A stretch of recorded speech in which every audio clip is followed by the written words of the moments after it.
Bienvenidos todos, gracias por quedarse en la entrevista. Yo soy Anderson Boscan en todas las redes, podemos seguir allí la conversación. Un abrazo especial a quienes comparten nuestros contenidos, son las personas a las que quiero más que quienes no comparten. Y bienvenido Juan Fernando Velasco, Gracias. qué gusto tenerte por Gracias, acá Anderson. esta mañana. Gusto igual. Empecemos por lo tuyo. Estuvo la semana pasada en este mismo espacio el presidente del Comité Empresarial Ecuatoriano y de la Cámara de Comercio de Quito, Patricio Alarcón, y se quejó muy fuertemente de lo que considera es un impuesto en manos de privados, que es la recaudación que hace SAICE. Explícanos para comenzar, ¿qué carajo es SAICE? ¿Qué carajo es lo que recaudan y para qué sirve? Bienvenido. Bueno, gracias Anderson. Sí, el tema del derecho autoral es complejo, sigue siendo difícil para todas las sociedades de gestión colectiva y para los creadores lograr el respeto y la comprensión, ¿no? La gente de a pie, incluso los propios autores muchas veces no tenemos claro, ahora que soy presidente, he entendido claramente cómo funciona esto, pero antes tal vez no. Los creadores nos dedicamos a eso, a crear, a componer, a pintar, a hacer documentales, a hacer libros, etcétera. Y pocas veces tenemos la comprensión de, bueno, cómo funciona el mundo y cómo lograr que ese trabajo sea remunerado. Para eso sirven las sociedades de gestión colectiva. Muchas gracias. Como SAICE. SAICE, de la cual yo soy presidente, tiene un consejo directivo, soy yo el presidente del consejo directivo, está formada por los autores y compositores ecuatorianos y representamos a todos los autores y compositores del mundo prácticamente que encuentran en la sociedad de gestión la única posibilidad de que esas obras generen una remuneración y a través de esta sociedad de gestión colectiva llegue al autor una remuneración por el uso. La gente confunde... Entiendo que lo que se cobra es como un fondo por la utilización de cualquier canción que tenga derechos de autor, evidentemente. Y la utilizan locales como este, que antes de que hagamos la entrevista nos ponen musiquita. Esa música alguien la ha creado, alguien tiene derecho a que se le remunere por esa creación. Y para eso existen sociedades como SAICE que van recogiendo en un fondo y luego repartiendo a quienes son partes de la sociedad. Más o menos así funciona. Sí, en realidad es un poco más complejo que eso. Hay diversas maneras de recaudar. Okay. Una, que es la más directa, es por ejemplo en ejecución pública en un concierto. En un concierto, el autor, que la gente confunde artista con autor, creen que Julio Jaramillo es el autor del Aguacate porque la cantaba. No es así, es César Guerrero Tamayo, el autor del Aguacate. Él no salía a cantar con su guitarra el Aguacate. Entonces la única manera de que don César Guerrero Tamayo reciba una remuneración por la composición de esta obra extraordinaria de la música es que cuando don Julio Jaramillo cantara en un concierto, pues hubiera una remuneración para el compositor.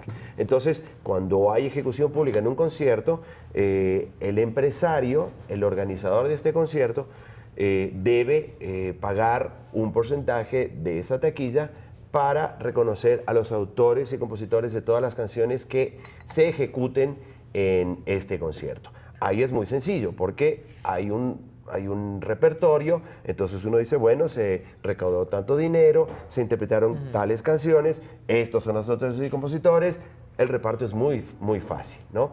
Cuando suenan en las radios las canciones de los autores y compositores, tenemos en SAICE el sistema de monitoreo más completo que hay en este país. No hay nadie que tenga un sistema de monitoreo de radio y televisión tan amplio y tan detallado como, de hecho, la SECOM está buscando lograr un acuerdo con nosotros para utilizar nuestro sistema de monitoreo para tener, saber qué pasa en las radios y la televisión. Y a partir de un código, porque la gente, no es que nos repartimos esta percepción de que, bueno, juntamos una plata y después, bueno, toma Audi, toma Bose Douglas, qué sé yo, protestó. No existe. Todas las canciones tienen diferentes códigos, tienen un código. Tú cuando haces Shazam, tu teléfono no escucha la canción, no es que identifica la canción porque escucha la armonía y la melodía. No, hay un código. Hay un código ahí que dice exactamente quién es el autor, quién es el compositor, quién es el intérprete, quién es la disquera, quién es la editora. Toda esa información está contenida ahí. Eso se genera en reportes que después nos permiten, de manera precisa, repartir de acuerdo a lo que efectivamente esa canción ha sonado cuando se ¿Qué hay- ejecuta ¿Qué públicamente. hay del ejemplo que te ponía? Locales como cafeterías, como Ese es hoteles, otro- locales ese de es- servicio público. exactamente. Donde, hombre, no puedes tener una persona en cada local escuchando qué música suena y Tal qué cual, no. tal cual. ¿Cómo hacen? La gestión colectiva termina siendo imperfecta, ¿no? Es la mejor opción que tenemos los autores y compositores desde hace más de 2 siglos de obtener remuneración, pero es imperfecta per se, ¿no? Porque es imposible, absolutamente imposible, determinar exactamente qué sonó en cada uno de los locales comerciales, en qué momento y a quién pertenecía, ¿no? Entonces, ¿qué es lo que hace una proyección, ¿no? Si yo encuentro que en las radios este es el listado de lo que suena, esto es lo más popular, en las plataformas digitales, esto es lo que más suena, esto es lo más popular, entonces se hace una presunción de que, bueno, seguramente en el barista, antes de que lleguemos nosotros, va a sonar alguna de las cosas que son las más populares y de lo que está sonando. Se hace esa, digamos... Una se toma, proyección. es una proyección que en el mundo estamos acostumbrados a hacerlo en diversas áreas y que los países campeones y pioneros en la protección del derecho, como por ejemplo Estados Unidos, los llevan al extremo. Ellos ni siquiera, muchísimos de los conciertos, no se toman el trabajo de ir y ver el repertorio como sí hacemos en Ecuador, sino que simplemente licencian como usuario general un venue un lugar para espectáculos, ¿no? Entonces le dicen, mira, tú me pagas tanto dinero al año y me dices qué artistas se presentaron al año y yo más o menos lo resuelvo. ¿Cómo se puede asegurar que hay un reparto justo? Y por reparto justo me refiero a autores que a lo mejor no están en las 10 más sonadas, pero que suenan en locales como este o suenan en un concierto. Quiero decir, ¿cómo hacen para que los de abajo también participen de la distribución de los fondos? Bueno, ahí está la premisa de que la suerte del autor y compositor está trazada por la suerte de sus canciones, ¿no? Hay autores y compositores, por ejemplo, que se quejan amargamente de no recibir lo que ellos considerarían una remuneración justa por toda esa cantidad de canciones que han hecho, por las canciones que hacen o por una carrera de larga trayectoria. Lamentablemente, el éxito del compositor es el éxito de su canción. Hay autores y compositores que compusieron una canción que fue tremendamente exitosa y va a haber esa remuneración, ese autor y compositor. La sociedad de gestión colectiva no hace distinción con respecto al esfuerzo, al estilo, a la trayectoria. Si suena, si hay ejecución pública, eso se va a registrar en todos nuestros sistemas de monitoreo y va a repercutir directamente. Decía Patricio Alarcón en la entrevista que sostuvimos que no sabía qué hacían con la plata, que no estaban auditados sus balances, que mucha de la plata se iba del país y no se sabía para qué. ¿Cómo respondes a ese comentario? Bueno, como te decía, hay mucho desconocimiento en torno a la gestión colectiva. Sí me sorprendieron las declaraciones del presidente de la Cámara de Comercio por 2 motivos. Uno, porque está hablando de temas muy sensibles, ¿no? Y no son opiniones, son hechos, es información que no tiene, que no maneja. Cuando confunde derechos con impuestos, es un error inaceptable, ¿no? Es inaceptable. Ojalá hubiera dicho, dijo que no hacemos balances, que no hacemos números, que nadie nos audita, que somos una mafia, que deberían los locales preguntar, pedir referencia de las transferencias internacionales antes de pagar, o sea, incitando a la ilegalidad.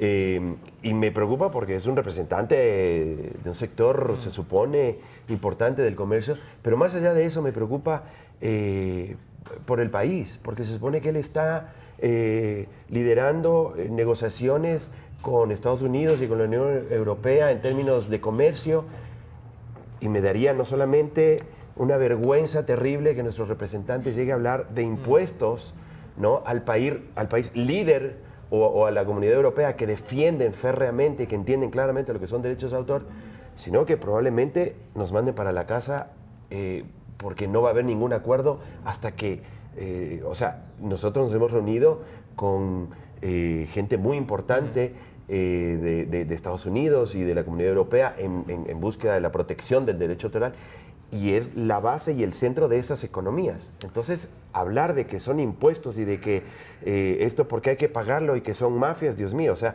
habría que decirle que el 50% de lo que recauda SAICE probablemente va a las sociedades de gestión colectiva en Estados Unidos y en ¿Cuánto Europa. recauda SAICE más o menos en un año? Pues este año, el año anterior, perdón, recaudamos casi el doble de lo que habíamos recaudado el anterior. Estamos cerca de los 6 millones al año. Y esto, volviendo a una pregunta que tú me hiciste antes, claro, se reparte de acuerdo al éxito de las canciones entre los autores y compositores que no son ecuatorianos, que no es de artistas, no somos gremio de artistas ecuatorianos, por ahí veía en los comentarios, pero ¿por qué nos obligan si no queremos oír su música, que es horrible? No, estamos recaudando los derechos autorales de Shakira, de Maluma, que seguramente es lo que le gustaba a ese usuario que nos comentaba eso. Lo que sí hacemos en la gestión colectiva es brindar salud, ¿no? Seguros de salud privada para todos nuestros socios, seguros de vida, damos ayudas médicas. Este año lanzamos un programa de incentivos que entrega $150,000 no reembolsables a nuestros socios para proyectos relevantes. Es decir, en ese sentido, ahí sí, los autores y compositores que tal vez no son tan exitosos se ven beneficiados por esta recaudación, exactamente. Has traído a la mesa un comentario que es muy frecuente cuando uno habla no solo de música, de arte nacional, es yo no quiero consumir esto, yo quiero consumir X por fuera del país, ¿por qué me van a obligar? Acabamos de reformar en este país la Ley Orgánica de Comunicación, que tiene que ser uno de los grandes emblemas del cómo obligar a la gente a escuchar cosas que a lo mejor no querían escuchar, el famoso 1 por 1 de las radios. ¿Cómo te paras tú delante de una postura así? El Estado puede decirte a ti, mira, yo necesito fomentar mi industria nacional, en este caso la música, necesito que escuches una canción nacional, una canción extranjera. ¿Te parece correcto? Bueno, todas las industrias están protegidas, hay que partir de eso. Todas las industrias ecuatorianas tienen algún nivel de protección. O sea, tú no puedes venir con un cargamento de rosas colombianas y entrar por aduana sin pagar aranceles, que finalmente lo que hacen es proteger la industria de las rosas ecuatorianas, por dar un ejemplo. El problema con el 1 por 1 es que fue impuesto de una manera estratégica que no buscaba realmente, siento yo, lograr ese incentivo en la música. Dentro de una ley de comunicación tan problemática, tan coercitiva, que buscaba censurar seguramente a los medios de comunicación, que estuviera el artículo del 1 por 1 era una perversidad.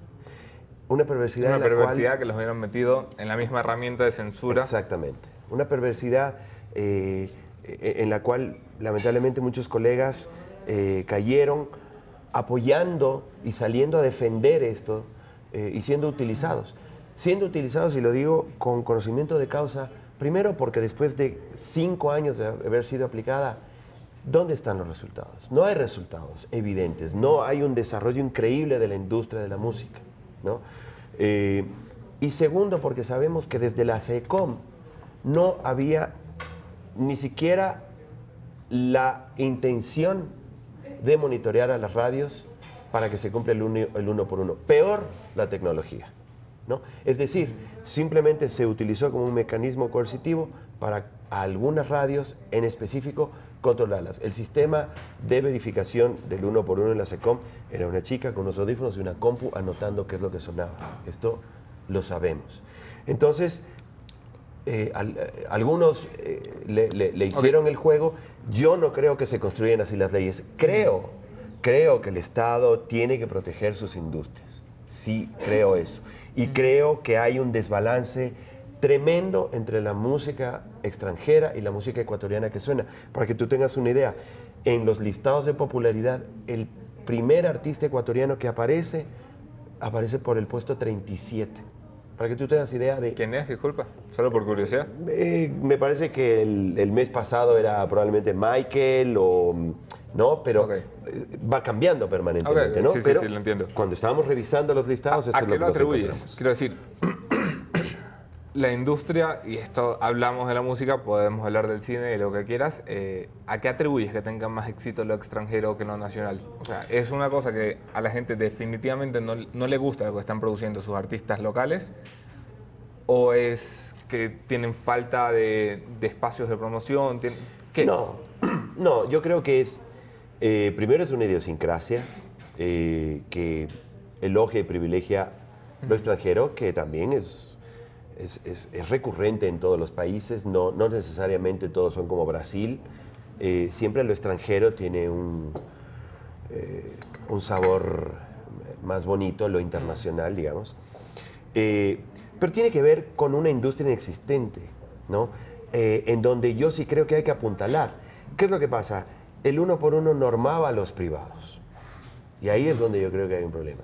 Pero desde el Estado, ahí sí hay una responsabilidad. Cuando tú te das cuenta que los municipios se gastan cerca de 56 millones de dólares al año en entretenimiento, en fiestas, en las elecciones de reina, etcétera, etcétera. 56 millones al 56 año. millones. No me Y de ahí, menos del, no me invitan ni a una de esas fiestas. menos del 4% se queda en los artistas ecuatorianos. Ahí es donde dices, bueno, aquí tenemos que ajustar un poco.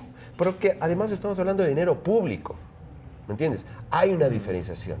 Entonces, ese para nosotros es realmente, creo yo, debe ser nuestra batalla, ¿no? Lograr que desde lo público, porque si tú estás, como decía un amigo querido, decía, si yo tengo mi fábrica de galletas, ¿no? Y vendo galletas en el pueblo, ahí en la plaza, y de repente viene el alcalde y me trae galletas importadas y las regala además, ¿qué posibilidad tengo yo de vender mis galletitas? Ninguna. ¿No? Oye, eso es lo que sucede. Con un mercado que no tenía protección por la industria nacional, saliste tú y asomaste cabeza. Sí. Salieron 5, 6, 7, 10, los que quieras, y asomaron cabeza en su momento. Sí. Quiero decir, no es imposible que un artista destaque y se ponga allí a la cola compitiendo con el extranjero sin medidas de protección. Exactamente. Hay que cambiar la institucionalidad. Y parte de cambiar la institucionalidad es cambiar la mentalidad. Los derechos autorales son fundamentales en la comprensión. Hoy ya no se venden discos. Hoy más que nunca hay que respetar los derechos autorales.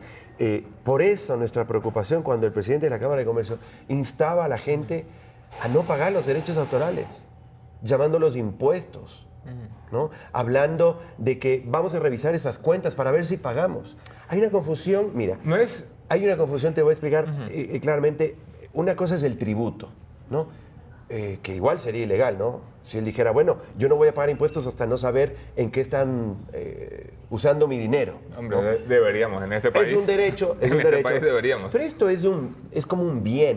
Vamos a cambiar. En vez de que son canciones, vamos a hacer que es una empresa de jugos, ¿ya? Entonces, yo vendo jugos. A nadie se le ocurre, toma, te vendo este jugo, listo, yo te pago, pero ¿y qué haces con la plata? ¿Cuánto le estás pagando a tus trabajadores? ¿Y tú pagas impuestos? ¿Cómo es el reparto accionario de esta empresa de jugos? A nadie se le ocurre pensar eso. Tú pagas tu jugo. Después lo que sucede es un tema privado. Eso es igual, es exactamente el mismo ejemplo que sucede con las sociedades de gestión. Administramos canciones. Tú decides licenciar el uso de canciones. Es un bien. Es como un bien. Es como pagar la electricidad, ¿no? Tú licencias el uso de las canciones y eso no significa que no tengas que... si yo no sé a dónde va a ir este dinero de este café, yo no lo voy a pagar. Quiero saber si ustedes pagan al IES, quiero saber si quién es el dueño de esto a quién le llega esta plata, le están pagando bien a la chica que asea o al chico que asea. Es ilógico, desde la perspectiva de esto que te estoy planteando, es ilógico. ¿Por qué tendría que ser así desde la perspectiva del respeto al derecho autoral? Se confunde artista con autor, derecho con impuesto, recaudación con cobro, etcétera, etcétera. Entonces, es fundamental aclarar esos temas. Otra cosa, y simplemente para dejar esto de los derechos autorales, tenemos 7 auditorías al año. 7. El SENADI es el ente rector de las sociedades de gestión colectiva, que nos audita que 2, 3 veces al año, que está encima, o sea, por lo menos 2 o 3 veces al mes están revisando cuentas, revisando libros, revisando balances, son muy constantes. Con eso cerramos el tema de SAICE, Uh-huh. Juan Fernando.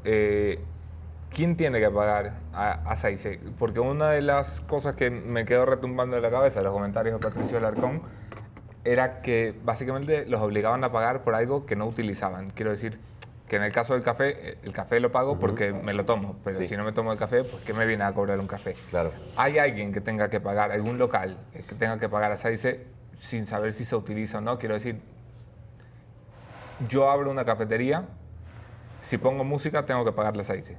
Y si no pongo, No tienes que pagar. ¿quién controla eso? ¿Cómo O sea, te controla? ¿quién decide qué local, qué establecimiento tiene que pagar a SAICE? ¿El local se acerca voluntariamente a SAICE? ¿Hay una autoridad de control? No, ¿Ustedes tenemos tienen un los monitoreo? recaudadores. Tenemos los recaudadores que vienen a tu cafetería, entran y dicen, mira, usted está utilizando música, usted tiene que licenciar esa música que está utilizando, el uso de esta música de acuerdo a la categoría de este local y de acuerdo a la injerencia de la música en su actividad, tiene este valor. No es lo mismo, licenciar música en una discoteca, ¿verdad? Obviamente. De lujo, que licenciar música en, no sé, en una zapatería. ¿No? Podrá, la persona de la zapatería dice, yo quiero tener música porque a mis clientes les genera un ambiente chévere y compran más zapatos. Si no tengo música, probablemente, no es que se me caiga el negocio, pero se sentirá menor. Si una discoteca deja de tener música, seguramente nadie más vuelva a esa discoteca. Okay. Entonces, hay la injerencia, la categoría, tiene que ver con qué tipo de licencia tiene. Pero estamos hablando de Entendido y licencias en donde un local paga menos de $1 diario por la utilización de todo el repertorio del mundo. O sea, no estamos Son como hablando... $300 al año, más o menos. Estamos hablando de, por ejemplo, una hostería grande con salones, etcétera. Eso es lo que puede llegar a pagar. Un local chico son tarifas mucho menores. O sea, no estamos hablando... porque cuando el presidente de la Cámara hablaba de mafias institucionalizadas, parecería ser como que entramos con ametralladora y obligamos a la gente a pagar un tributo para después repartirnos entre pocos. Todo esto estoy citándolo, ¿no? Las lamentables declaraciones.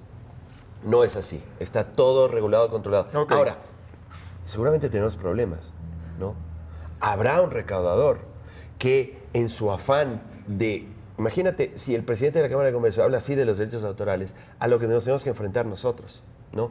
Entonces, siempre hemos estado persiguiendo el pago. Entonces, habrá un recaudador que dice, yo considero que esto es una cafetería de lujo y hay que cobrarle. Tal vez no corresponde. Y hay que corregirlo y hay que ajustarlo. No podemos decir que funcionamos a la perfección. Es el objetivo funcionar cada vez mejor, pero también es el objetivo que se entienda qué es el derecho autoral, que no tengamos que llegar a pelearnos, a rogar que se nos pague cuando hay desinformación. ¿Tienen que ir a este juicio tipo. ustedes? Tenemos cientos de juicios, cientos de juicios, cientos de juicios. Tenemos los grandes usuarios que deciden no pagarnos, pese a que es ilegal, pese a que el SENADI determina que es ilegal, pese a que los juzgados determinen que es ilegal. El derecho autoral sigue estando desvalido de acciones que permitan lograr que se pague. Okay. Cumplimos con informar, cumplimos con que lo hagan. Juan Fernando Velasco, esta mañana en el Café de la Posta, hablamos sobre SAICE, hablamos sobre Ecuador. ¿Cómo ves al Ecuador de hoy? Lo ¿Por veo... dónde empezar? Pues yo siento que... Siento que estamos en una situación complicada. Siento que levantar cabeza está siendo complicado. Hay una percepción general de que las cosas deberían estar mejorando. Todavía no se palpitan del todo. Siento que hay nuevos bríos fruto de la posibilidad de decir lo que uno piensa. Creo que hay menos miedo a decir lo que uno piensa. ¿Te crees eso de los nuevos aires de libertad que ven del gobierno? Yo siento que hay menos represión desde la comunicación. Siento que uno puede opinar, puede tener opiniones divergentes. Son muchos años de esta polarización de la sociedad. Desde la perspectiva de la industria de la música, me parece que hay una apertura muy interesante en la construcción de institucionalidad para el crecimiento de la industria de la música en el que estamos trabajando.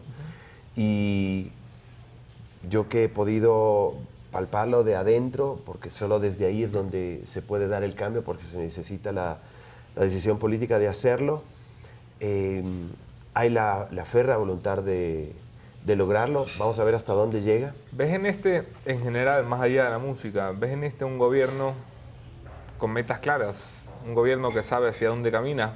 ¿O lo ves bamboleando, improvisando? Bueno, sí, creo que esa es la percepción que tenemos todos, ¿no? De que hay 3 o 4 cabezas visibles, a veces muy contradictorias entre ellas. Los 3 o 4 presidentes que llamamos. Sí, que finalmente creo que el presidente está por encima de ellos. No creo que nadie tome acciones o no se responsabilice de sus acciones frente al presidente. Pero pues el presidente Moreno es sin duda alguna un tipo conciliador. No con Correa, pero con el resto del mundo sí. Es un tipo conciliador, es un tipo de diálogo, es un tipo de consensos, es un tipo que puede, tal vez por eso mismo, escuchar opiniones tan diversas. Y por eso es que tenemos ministros de líneas tan distintas, ¿no? Pero bueno, quién sabe, por ahí todo esto se conforma en una construcción bien amplia, democrática, pluralista, participativa de diversos sectores. ¿Sientes que es un país más democrático? Ay, es que la democracia, ¿qué es la democracia? ¿No? ¿Qué es la democracia? Yo creo que la democracia pasa por la participación, sobre todo. Y yo siento que, desde la perspectiva de la música, voy a hablar del caso personal, siento que este es un gobierno más participativo. El 1 por 1, la ley de cultura, muchos de los proyectos que se encaminaron en la década pasada, que no sé si legítimamente o cómo, pero buscaban reforzar y hacer crecer a la industria musical, ninguno funcionó porque no fuimos consultados, realmente, porque no participamos de la construcción de esos procesos. Yo siento que este gobierno sí nos está permitiendo participar y ser parte de la construcción de esos procesos, y ahí creo que está la clave del éxito. Me mandaste un tuit en estos días que luego borraste y aclaraste, te lo cito: ante la crisis humanitaria que enfrenta el pueblo de Venezuela, los medios de comunicación de Occidente empujan a una intervención militar con noticias falsas. La historia se repite una y otra vez. Luego aclaraste que no te referías a que todas las noticias eran falsas, sino en específico al tema de la quema de los camiones. Dos cosas aquí. ¿Tú te crees el rol de los medios como grandes manipuladores de la opinión pública, como grandes manipuladores de la política por detrás, en la trastienda? No sé si los grandes manipuladores, pero sí estoy clarísimo de que los medios pueden manipular la información hacia la percepción. Y eso, tú que eres un comunicador, me parece que lo tienes clarísimo. O sea, tú tienes diferentes versiones del mismo hecho, diferentes comprensiones del mismo hecho, diferentes matices, diferente cobertura. Los medios no pueden ser imparciales. No, imparciales no. Y no y son. Diferentes coberturas también. Ajá. Pero otra cosa es que inventen noticias para generar una intervención militar. No, yo creo que... Que es lo que estabas poniendo. Sí, yo siento que sí se comparten noticias falsas que son las que uno quiere escuchar como medio por la lectura de lo que está haciendo, ¿no? Mira, uno el como hecho que citas, por comunicador... ejemplo, los camiones quemados. ¿Por qué te parece una noticia falsa? Y porque me parece que inmediatamente, en un momento que era muy delicado, en donde estaba tal vez más latente que hoy el tema de la amenaza de la intervención militar estadounidense, o sea, una noticia tan delicada como esa inmediatamente podría generar el respaldo generalizado por una intervención militar. O sea, todos sabemos de las barbaridades del régimen de Maduro, hemos visto los videos, etcétera, etcétera, ¿no? Pero es como que, bueno, listo, esto hay que publicarlo ya para así empujar. O sea, me recordaba a Irak. ¿Pero te pareció una noticia falsa? Siria. O sea, me parece que no estaba clara. Me parece que hasta el día de hoy veo videos de un lado, del otro, de lo que sucede. O sea, había como esta necesidad de creer, sí, eso es, listo, vamos adelante.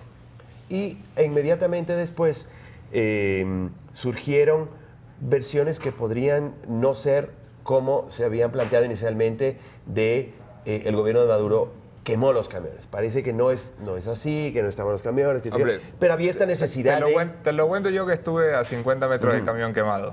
Estuve con una señorita que anda por acá, que es la que hizo las fotografías. El camión estaba en el lado venezolano. Estamos del lado venezolano de la frontera. Y lo sé muy bien porque yo tengo prohibido volver a Venezuela. No prohibido, pero tengo mucho riesgo de volver a Venezuela porque fui deportado en el 16. Y recuerdo haber visto la línea fronteriza y haberle dicho a mi esposa que me acompañaba, uy, estoy entrando ilegalmente a Venezuela. 50 metros más adelante estaban los camiones y una molotov vino en sentido inverso. No de los ciudadanos a la Guardia Nacional, sino de la Guardia Nacional a los ciudadanos. Y eso es lo que prende los camiones.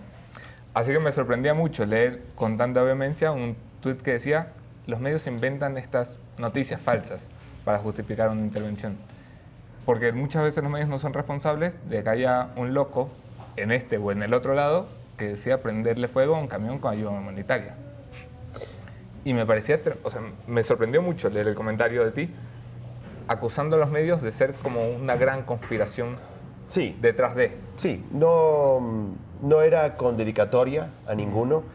Yo sí siento que la falsedad en la comunicación tiene que ver no solamente con un hecho, tiene que ver con qué se comunica, cuál es la perspectiva, el entorno, la comprensión, qué se deja de comunicar, ¿no? Y no te sientas aludido porque tú eres... No, si no es por defender mi trabajo, sí. Es por defender una porque en concepción este caso, de digamos que tú estabas... No me parece que los medios sean así como tú, esa maquinaria diabólica detrás de... No diabólica, no. Yo siento que cada uno, para hacer periodismo, hay que tomar un lado. Sí, total. Estamos de acuerdo en eso, totalmente de acuerdo. Y eso es lo que se ve, o sea, tú puedes ver Fox en Estados Unidos y ver CNN por y supuesto. y parece que fueran realidades diferentes, ¿no? Entonces, simplemente lo que yo digo es que hay otras versiones de lo que sucedió con el camión. Hay otros videos también de lo que sucedió cuando llegaron las volquetas del lado venezolano con los militares desertando.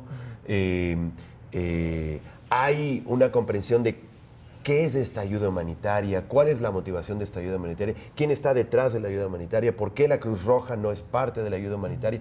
O sea, lo que te digo es que no hay necesidad de empujar lo que sucede en Venezuela, que ya es terrible, ¿no? ¿Le ves solución a lo que sucede en Venezuela? Mira, yo creo en la autodeterminación de los pueblos, como puse en una foto de Instagram. Y creo que el pueblo de Venezuela, claro, uno no puede decir todo el pueblo, pero la gran mayoría quiere un cambio. Para mí, la propuesta de Mujica es la correcta. Yo creo que Maduro debería renunciar y llamar a elecciones en las cuales tampoco Guaidó necesariamente tendría que ser parte. Pero esta es una opinión que no sirve de nada porque yo Finalmente, Hombre, no, sirven como no todas las vivo- opiniones para no tener vivo- distintos criterios. No vivo el drama. No, porque estamos hablando de un país hermano, ¿no? Es muy fácil opinar desde afuera. ¿Qué te ha parecido de la postura del Ecuador, volviendo al Ecuador, con el giro radical que yo mencionaba en la introducción, de pasar de ser cachiporreros del gobierno de Maduro, con María Fernanda Espinosa haciéndole porras, a tener al canciller José Valencia y a un presidente que invita a Juan Guaidó al país y le dice, presidente, venga al Ecuador, Sí. que creemos que usted es presidente interino? ¿Cómo valoras un cambio como ese? A mí me parece que está bien. Yo creo que quien cambió la relación diplomática entre Venezuela y Ecuador fue Maduro. Con esas declaraciones también que yo las puse en el Twitter, claro, la gente a veces se queda con lo último. Lees un tweet y dices, no, es que este tipo, había gente que me decía, es que estás a favor de Maduro. Eres un chavista. El director de la República me dijo, bueno saber que estás con Maduro. ¿No? Don Carlos Gijón. Le dije, lee un poco de, aunque sea, si me vas a hacer un perfil, lee mis tweets para que veas todo lo que he dicho de Venezuela, todo lo que he opinado de Venezuela. Y al final dices, bueno, creo que esto, no te quedes con un tweet, o sea, es como fan es eso, ¿no? Hacer periodismo así. Yo decía, Maduro, cuando salió a decir que los venezolanos que se fueron es porque simplemente tenían aspiraciones de riqueza y que se creyeron Venían el a hacer sueño, turismo. venían casi que a hacer turismo, pero que no, que está todo bien. Yo escribí y dije, pero ¿cómo nos va a decir eso a los ecuatorianos que vemos nuestras calles repletas de familias de venezolanos y vemos la migración y vemos las familias y los niños y la pobreza? O sea, ¿a quién cree que le miente? O sea, hay que ser desfachatado para decir una cosa así. Y yo creo que el gobierno de Ecuador, yo hubiera hecho lo mismo, hubiera hecho un reclamo como se hizo. A ver, ¿de qué estás hablando? ¿No? O sea, de repente éramos los enemigos nosotros, ¿no? Y mandándonos el avioncito para repatriar a los pobres venezolanos que creyeron en el sueño ecuatoriano y que aquí los maltratan y que vuelvan a su país, por favor, ¿no? Entonces yo creo que a partir de eso, Lenin, nos lo ha demostrado con Correa, es un tipo ecuánime, pacífico, tranquilo, hasta que se le cuelgan, ¿no? Y dice, bueno, hasta ahí llegó. Y eso fue lo que pasó con Correa. Y siento que eso es lo que pasó con Maduro. Estaba tranquilo, ecuánime, pero cuando te dicen ese tipo de cosas... Hombre, ojalá que eso pase con la corrupción también, Dijo, que bueno, un día se le cuelgue la corrupción y diga, bueno, hasta ahí llegó la corrupción. Que así sea. La verdad es que más allá de esta persecución por el tema de Correa, que sirva para que finalmente cortemos el tema de la corrupción, ¿no? ¿Tú crees que Correa es perseguido? Perseguido político me refiero, no perseguido por la justicia, que eso ya lo sabemos. ¿Por quién? ¿Por este gobierno? Ajá. O sea, yo creo que hay un tema personal. Creo que se desata esta ruptura entre Moreno y Correa por un tema personal en el cual Correa yo creo que abusa de confianza, o sea, lo pinchó al presidente Moreno hasta que el presidente dijo, basta, yo soy el presidente y punto. Y hubo un juego de poder en el cual Correa salió perdiendo y yo siento que perdió. ¿Lo ves a Correa volviendo al país y recuperando poder? Pues no, te digo, no sé, todo puede pasar, ¿no? Me parece que la memoria es frágil, ¿no? Los tiempos están siendo complicados desde la perspectiva económica. Hay cosas importantes que se hicieron durante el gobierno de Correa que le cambiaron la vida a mucha gente, sin entrar en el análisis de por qué, cómo, etcétera. Y es un desafío complicado, Yo creo que Correa mutó desde el primer momento hasta el último. Fue cada año un presidente diferente, Y con menos pelo, hombre. Con menos pelo. Hay que ver cómo entró y cómo salió el pobre. Con más rabia. Para mí, después del 30S, algo pasó. Yo creo que ahí algo se le viró. Dejó un tornillo en el hospital metropolitano. Alguna cosa pasó porque porque el Correa que vimos después, Correa imposible de dialogar, con el cual construir algo, perseguido, irascible permanentemente, yo creo que ahí comenzó. A mí me parece que haciendo un análisis, pues creo que la historia podrá hacer un análisis más completo de lo que fue Correa para este país, pero creo que muchas de las cosas que hizo fueron tan trascendentales para este país, en lo positivo como en lo negativo. Juan Fernando Velasco, señores, emblema de la música nacional, Gracias. presidente de SAIS, de la Sociedad de Autores y Compositores Ecuatorianos. Me lo he aprendido a la final. Que cobramos derechos, no impuestos. Se ha dicho. Gracias por estar aquí, Juan Gracias. Fernando. Gracias a ustedes por acompañarnos. Allá estoy. Gracias a ustedes por acompañarnos. Enseguida, mi conclusión de esta mañana, el punto final. Con eso terminamos.